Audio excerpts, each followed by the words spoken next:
mes amours, bonjour mes cinéphiles. C'est un plaisir de vous retrouver pour cette 9e chronique. Qui dit 9e dit forcément édition spéciale.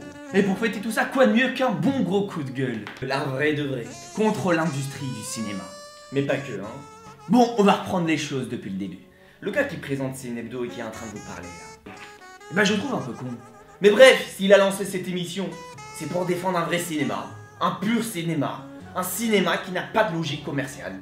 En gros, c'est l'antithèse de Netflix, quoi. Voilà, ça c'est dit. Netflix est en train de bouffer nos cerveaux, mesdames et messieurs. Netflix est en train de contrôler petit à petit nos cervelles, quoi. Allez, on se réveille là. On se bouge et on se désabonne de Netflix, là, tout de suite. On se désabonne de Netflix. C'est un scandale. C'est un véritable scandale. Non, mais, blague à part, ce qui m'énerve, c'est qu'on n'a plus le même plaisir qu'on avait quand on était gosse. Aujourd'hui, c'est tellement simple avec Netflix. Si on veut regarder un film ou une série, pas besoin de fournir le moindre effort. On a tout à disposition. On veut tout de suite. Je regrette tellement cette époque où voir un film, c'était un événement en soi, quoi. L'époque des vidéoclubs, on sortait le samedi soir en jogging, il faisait froid. Et puis on allait dans le vidéoclub, on parlait avec le gars du film, on choisissait. Et quand on avait le film en main, on était comme des oufs, quoi. Rien que le fait de se dire que c'était samedi soir et qu'on allait choisir un film dans un vidéoclub, ça nous rendait heureux, quoi. Wow, ça nous rendait heureux. Aujourd'hui, cette notion de plaisir qui va de pair avec l'effort fourni, hein, elle n'existe plus. On sait même pas ce qu'on veut, prends juste ce qu'il y a et basta, ça nous suffit, quoi. Et c'est même pas la peine de faire fonctionner sa cervelle, hein. Oh, tu es fou, quoi. Oh, c'est même pas la peine de penser puisque tout est à portée de main, dans l'immédiat. Et ça, c'est dangereux. Bien sûr que c'est dangereux, parce qu'on doit pas oublier ce qu'est le cinéma.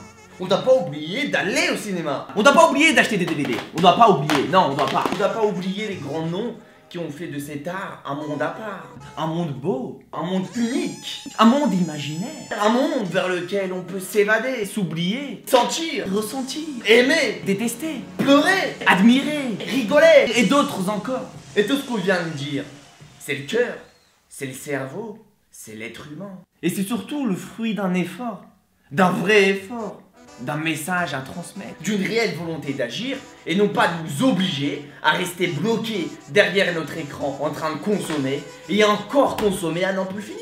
Ça veut absolument rien dire. Comme si on était des prisonniers condamnés à ne rien faire d'autre que ce qu'on nous propose. Et aujourd'hui, mesdames et messieurs, je voudrais remercier haut et fort devant vous Monsieur Jean-Pierre Melville, réalisateur français qui a inspiré Scorsese, Tarantino, Michael Mann ou encore John Woo. Et on peut comprendre pourquoi, avec Le Cercle Rouge, son plus gros succès du cinéma français. Parce que c'est un film qui n'a besoin que d'images, rien d'autre. Et l'idée même de raconter une histoire par des images, c'est le Graal pour chaque réalisateur. Ou plutôt, pour chaque réalisateur, artiste de cinéma. Nuance. Mais c'est quoi, au juste, Le Cercle Rouge? Non mais, parce qu'on est aussi là pour parler de ce film, hein, soit dit en passant. Le Cercle Rouge, c'est Delon, c'est Bourvil, c'est Yves Montand, c'est Melville bien sûr. Mais c'est surtout le grand cinéma français. Celui qui rayonnait à l'international, celui dont on parlait dans tous les festivals du monde entier. Parce que ce cinéma français, il avait une classe sans égale. Il assumait son rôle de créateur de cinéma et de conteurs d'histoires magnifiques qui ont fait rêver le monde entier.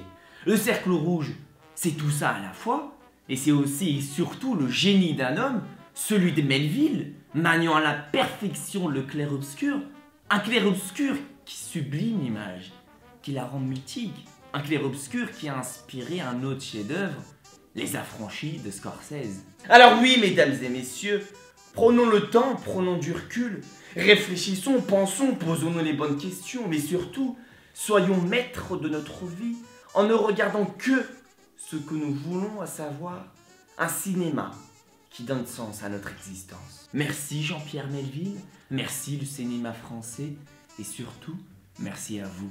À la semaine prochaine.